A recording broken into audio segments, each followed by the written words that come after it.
Welcome to R5 TV news. వచ్చే స్థానిక సంస్థల ఎన్నికలలో బీసీలు పోటీ చేయడానికి సిద్ధంగా ఉండాలని జిల్లా Congress OBC cell chairman DV Sambasivudu పిలుపునిచ్చారు.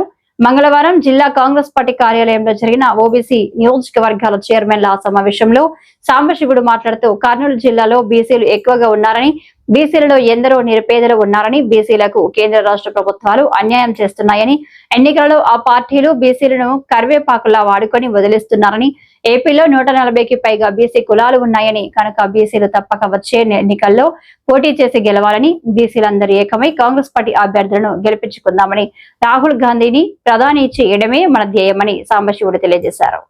అనంతరం పత్తికొండ నియోజకవర్గ కోఆర్డినేటర్ బి క్రాంతి నాయుడు మాట్లాడుతూ కర్నూలు జిల్లా ఒకప్పుడు ఒక వెలుగు వెలిగిందని, ఇప్పుడు రాష్ట్రంలో అత్యంత వెనుకబడిన జిల్లాగా ఉన్నదని, కర్నూలు జిల్లాలో 16 లక్షల ఓటర్లు ఉన్నారని, అందులో 11 నుండి 12 లక్షల మంది బీసీలు ఉన్నారని, బీసీలను కొన్ని పార్టీలు ఓటు బ్యాంకుగా వాడుకుంటున్నాయని, కాంగ్రెస్ పార్టీతోనే బీసీలకు న్యాయం జరుగుతుందని, కాంగ్రెస్ పార్టీలో బీసీలకు అవకాశం ఎక్కువగా ఉంటుందని, జనగణనతో పాటు కులగణన చేపట్టాలని, బీసీ కమిషన్ను బలోపేతం చేయాలని, బీసీల సమస్యలు ఏవైనా ఉంటే తెలియజేయాలని, వచ్చే స్థానిక సంస్థల ఎన్నికలలో బీసీలు పోటీ చేయడానికి సిద్ధంగా ఉండాలని క్రాంతి నాయుడు పిలుపునిచ్చారు.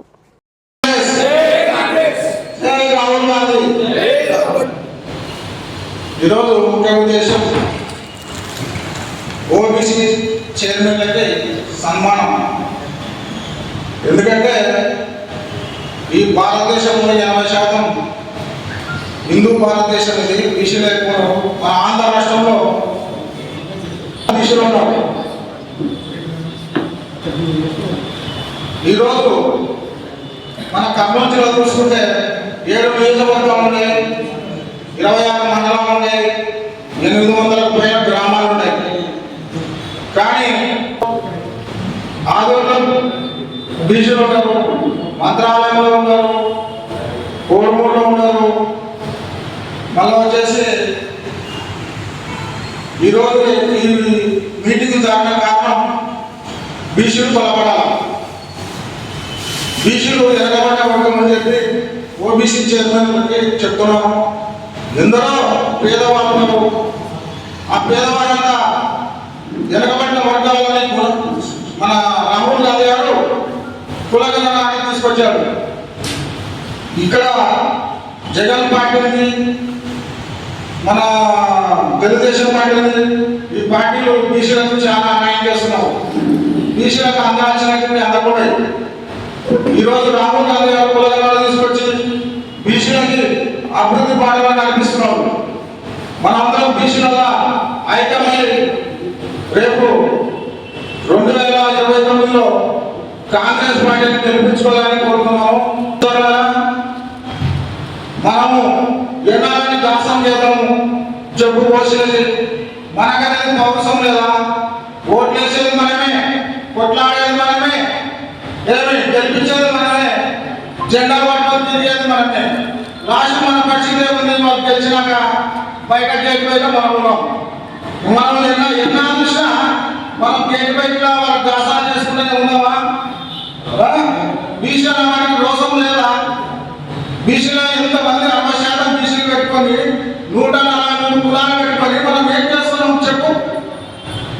ఆంధ్రప్రదేశ్లో 143 కులాలు ఉన్నాయి. మనమందరం ఏకమైనామంటే ఈ ఓసీ కులాలు ఎక్కడపోతాయి చెప్పు?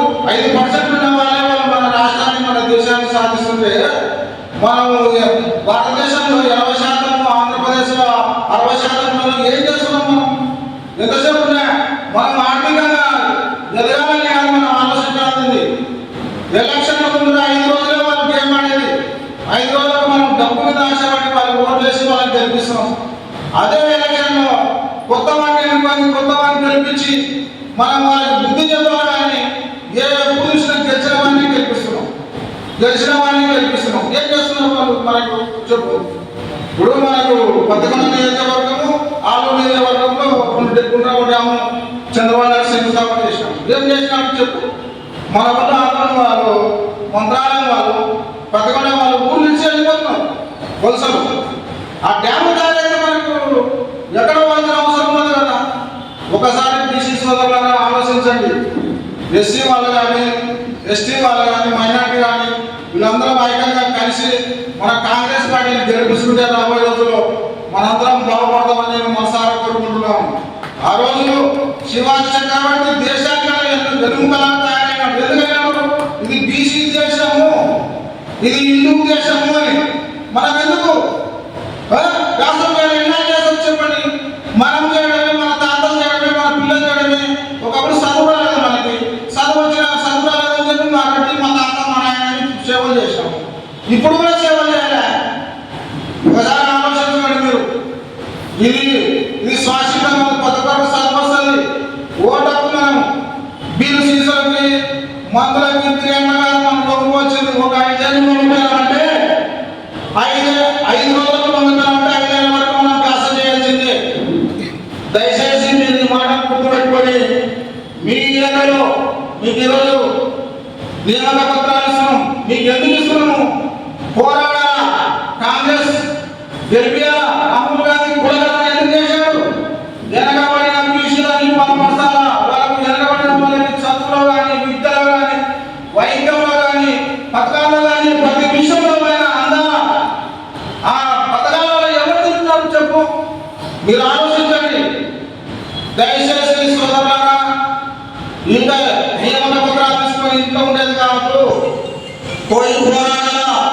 మీరు చెప్తే మేము 12 రోజులు మీటింగ్ పెట్టుకుంటానే మీ ఏరియా కోసం కోఆర్డినేటర్ వస్తాడు, చైర్మన్ వస్తాడు, డీసీసీ వస్తాడు. మీరు కానీ సైలెంట్ ఉంటే ఎవరు చేయలేము. మా ఊళ్ళో పని ఉంది, మా ఊళ్ళో అది ఉందని కావాల్సింది. మా ఊళ్ళో ఆపద ఉంది అని ఫోన్ చేసి చెప్పాలా కర్నూలు జిల్లా ఆఫీస్కి. అప్పుడు చైర్మన్లు, కోఆర్డినేటర్లు, డీసీసీలు స్పందించి మీ ఊరికి వచ్చి మీ ఊళ్ళో ఏమేమి పనులు ఉన్నాయో చూసి ఆలోచించి మాట్లాడతాం. దయచేసి సోదరులారా, కాంగ్రెస్ పార్టీని బలపరచండి. మీరు బలపరిస్తేనే రాబోయే రోజుల్లో మనం బీసీలను బాగుపడతామని ఈ సభాపతిగా తెలపరుస్తూ జై కాంగ్రెస్, జై కాంగ్రెస్, జై కాంగ్రెస్, జై కాంగ్రెస్. రాహుల్ గాంధీ గారి నాయకత్వం, ప్రియాంక గాంధీ గారి నాయకత్వం, శివరామ గారి నాయకత్వం. ఈరోజు ఓబీసీ జిల్లా కార్యక్రమానికి ఇచ్చేసినటువంటి వివిధ నియోజకవర్గాల చైర్మన్లకు, వైస్ చైర్మన్లకు, మండల అధ్యక్షులకు అందరికీ పత్తికొండ నియోజకవర్గం తరఫున మీకు అందరికీ కూడా ధన్యవాదాలు తెలియజేస్తూ, అలాగే నూతన బాధ్యతలు స్వీకరిస్తున్న మీకు అందరికీ కూడా శుభాకాంక్షలు తెలియజేస్తాం. మా ఒక నియోజకవర్గం నుంచి కూడా ఇద్దరికి అన్నగారు చోటు కల్పించారు. బట్ వాళ్ళు కొద్దిగా ఆరోగ్యం బాగానే ఈరోజు అన్నవాళ్ళు రాలేకపోయినారు. నిన్న మొన్న జరిగిన కొన్ని ఇదిల వల్ల మీతో పాటు వాళ్ళు కూడా త్వరలో జాయిన్ అయ్యే వాళ్ళు కూడా మీతో పాటు అందరూ కలిసి పనిచేయడానికి సిద్ధంగా ఉన్నాం. ఇకపోతే ఈ యొక్క జిల్లాలో మనం బీసీలుగా ఏం చేయాలనేది మనం అందరం కూడా ఆలోచన చేసుకోవాల్సిన అవసరం ఉంది. కర్నూలు జిల్లా ఇంతకుముందు ఉమ్మడి జిల్లాగా ఉన్నప్పుడు రాష్ట్రంలో ఒక వెలుగు వెలిగింది. మొదట ఆంధ్రప్రదేశ్కి క్యాపిటల్ అయింది. దాని తర్వాత కొన్ని సమీకరణల తర్వాత మనల్ని నెట్టుకుంటూ వచ్చినారు. తర్వాత మళ్ళీ జిల్లా రెండుగా అయిపోయింది. ఇప్పుడున్న 7 నియోజకవర్గాలలో అత్యంత వెనుకబడిన ఈ యొక్క రాష్ట్రంలోనే ఏదైనా జిల్లా ఉందంటే ప్రస్తుత కర్నూలు జిల్లా. ఈ కర్నూలు జిల్లాలో ఇప్పుడు ప్రతి ఒక్క జిల్లాలో ప్రతి ఒక్క నియోజకవర్గంలో చూస్తే 2 లక్షల నుంచి 2,30,000 వరకు ఓటర్లు ఉన్నారు. 7 నియోజకవర్గాలకు వేసుకుంటే ఈరోజు 16 నుంచి 18 లక్షల ఓటర్లు ఈరోజు మన నియోజకవర్గంలో ఉన్నారు. మన ఒక ప్రస్తుత కర్నూలు జిల్లాలో ఉన్నారు. ఇందులో మినిమం 11 లక్షల నుంచి 12 లక్షల వరకు బీసీలు ఉంటారు. రకరకాలు కావచ్చు. 144 కులాలు ఉన్న బీసీలు, దాంట్లో వివిధ విధాలుగా మనం బీసీఏ, బీసీబీ అన్ని దాంట్లో ఉంటారు. కానీ మనకు ఎంతవరకు ప్రాధాన్యత ఈ పార్టీలు ఇస్తున్నాయి అనేది మనం కూడా ఆలోచన చేయాలి. ఈ యొక్క జిల్లాలో ఏదైనా చూస్తున్న ఏ పార్టీలో చూసినా కూడా మన ఓట్లు లేని ఎవరు కూడా గెలిచే పరిస్థితే లేదు ఇక్కడ. అయినా కూడా బీసీలకు ఎవరు కూడా ఇక్కడ అవకాశం ఇవ్వడం లేదు. మీరు నిన్ననే చూడొచ్చు. ఇప్పుడు ఆలూరు నియోజకవర్గంలో టీడీపీ వాళ్ళు ఉన్న పరిస్థితుల్లో వాళ్ళు ఎవరికి ఇచ్చినా రాయకపోతే చూడండి. లేకపోతే మిగతా ఏ నియోజకవర్గాలైనా కానీ ఎన్నో చోట్ల అసలు మనల్ని అడగదొక్కిన పరిస్థితి. కానీ ఈరోజు మీరందరూ పనిచేయడానికి ఏదైనా పార్టీ ఒక మాట అయితే నిలబెట్టుకుంది, లేకపోతే మన అభివృద్ధి గురించి మాట్లాడిందంటే అది కేవలం కాంగ్రెస్ పార్టీ మాత్రమే చెప్పేసి మీకు అందరికీ తెలియజేస్తాం.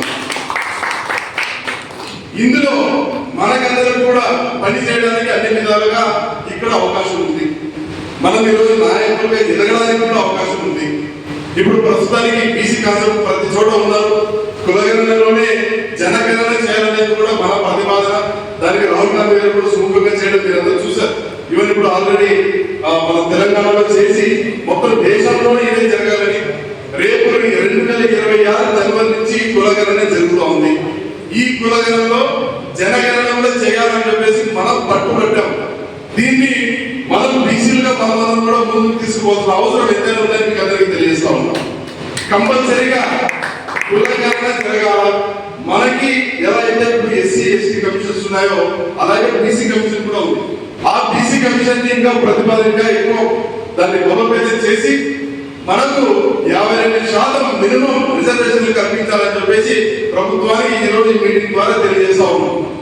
దీనికి అందరికీ కూడా మనమందరూ కూడా కలిసి పోరాడాల్సిన అవసరం ఉంది. ఈ జిల్లాలో నాయకత్వం కోసం కూడా మనం పోరాటం, నాయకత్వాన్ని కొట్లాడగా సాధించుకుందాం. రేపు లోకల్ బాడీ ఎలక్షన్స్ లో మీరందరూ కూడా సన్నిహితం అవ్వండి. సర్పంచులు కావచ్చు, ఎంపీటీసీలు కావచ్చు, జెడ్పీటీసీలు కావచ్చు, మనకి ఎక్కడ అవకాశం వస్తే అక్కడ మనమందరం కూడా కంపల్సరీగా ఈసారి నిలబడి గెలవడానికి ప్రయత్నించాలని పోయినసారి ఎంతో మన మీద ఇది జరిగినా కూడా జెడ్పీటీసీ నామినేషన్ వేశాం. ఏమంటే కొద్దిగా మనకు జరిగినటువంటి కొన్ని సంఘటనల ద్వారా మనకు నిలబెట్టిపోయారు. మాకు 5 జెడ్పీటీసీలో కొంతమంది పోతే ఒక్కరే మిగిలినారు. ఈసారి అలా కాకోకుండా మన చేతిలో నుంచి జారిపోకుండా మీరందరూ కూడా ఇక్కడ ఉన్న వాళ్ళు ప్రతి ఒక్కరు కూడా దాని మీద ఆలోచన చేయాలని, కంపల్సరీగా ఈసారి జెడ్పీటీసీలు కంపల్సరీగా నిలబడాలని, ఎంపీటీసీలు జెడ్పీటీసీలు కంపల్సరీ వచ్చేదాన్ని చూసుకోండి. సర్పంచ్గానే కావచ్చు, ఏ నియోజకవర్గాల్లో మనకి నాయకులు మేమంతా కూడా మీరు ఎక్కడికి పిలిచినా ఏ టైంలో పిలిచినా రావడానికి సిద్ధంగా ఉన్నాం.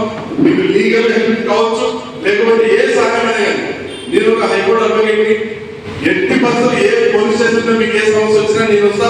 అదేవిధంగా మీకు ఏ ఎంఆర్ఓ ఆఫీస్ లో ఉన్నా కూడా మినిమం ఇక్కడ ఉన్న వాళ్ళందరూ కూడా నేను ఇంతకుముందే పనిచేస్తాను. నేను సెంట్రల్ గవర్నమెంట్ లో పనిచేస్తా. ఇక్కడ ఉన్న ఎంఆర్ఓలు కావచ్చు, లేకపోతే పోలీసులు కావచ్చు, ఎవరైనా కానీ కథలు పడే పరిస్థితే లేదు. మీరు మన వాళ్ళ గొంతు వినిపియండి. నేను మీకు అందరూ మిమ్మల్ని కూడా కలిసి మీకోసం పోరాడతామని, అలాగే సామాన్లు కూడా ఎంతో ఉత్సాహంగా ఆయనకి తిరగాలనుంది. ఆయన కూడా ఉత్సాహంగా మనందరినీ విషయం కోసం పోరాడాలనుంది. ఇట్లాంటి వాళ్ళు ముందుకు వస్తే మాట్లాడే యువతకు కూడా ఎంతో సహకారంగా ఉంటుంది. ఈరోజు మేము ఎంతో ఇబ్బంది పడతా ఉన్నాం. మా నియోజకవర్గాలు మీకు తెలుసు, ఎన్నో ఫ్యాక్షన్ గా ఇట్లా ఉన్న నియోజకవర్గాలలో నాయకత్వం వహించాలంటే ఎంతో ఈజీ కాదు. మేము ఎంతో బాధపడతా ఉన్నాం. మనకి ఇక్కడ రిప్రజెంటేషన్ ఇవ్వాలా, మాకంటూ బాధ్యతలు ఇవ్వండి, ఆ బాధ్యతలు మాకు నాయకులు వస్తారండి. సమస్యలు దండిగా ఉన్నాయి ఇక్కడ, కానీ ఆ సమస్యలు తీర్చే వాళ్ళమే లేదు. ఉన్న మనం 9 మంది అయినా కానీ బలంగా ఐకమత్యంతో మన ప్రాంత అభివృద్ధి సాధికారత కోసం కృషి చేద్దాం. మీరు ఫస్ట్ ఏం చేయాలంటే మనం నమ్మకంగా ఉండాలా, మనం నమ్మాలా మనల్ని. మీరు అది నమ్ముకోండి.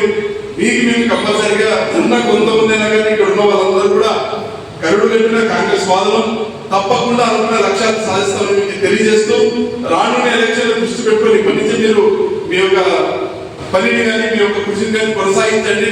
మీకు ఎటువంటి టెక్నికల్ హెల్ప్ కావాలన్నా, ఏ హెల్ప్ కావాలన్నా మీకు అన్ని విధాలుగా సిద్ధంగా ఉన్నాం. మన వెంకపల్లం కూడా ఆయన ఈసారి జెడ్పీటీసీకి ట్రై చేస్తా ఉన్నాడు. ఇట్లా మీరందరూ కూడా ఇప్పుడే ఫిక్స్ కానీ మెంటల్ గా జెడ్పీటీసీ పోదాం, ఎంపీటీసీ పోదాం, సర్పంచ్లు పోదాం, మేయర్లుగా పోదాం, ట్రై చేయండి. ఆశించడంలో తప్పలేదని నేను చెప్తున్నా. వేరే పార్టీలలో పోతే మనకు వాళ్ళు చేస్తే తప్ప ఇక్కడ నాయకత్వం వహించడానికి ఉంది. మన కులాలు ఉన్నాయి, మిగతా వాళ్ళు కావచ్చు, అందరినీ ఇక్కడ ఉన్న బీసీ ఎస్టీ మైనారిటీలు అందరూ కలుపుకోకపోతే తప్పకుండా గెలుచుకోవాలని చెప్పేసి మీకు అందరికీ తెలియజేస్తూ నా వివరాలు మీకు అందరికీ ధన్యవాదాలు.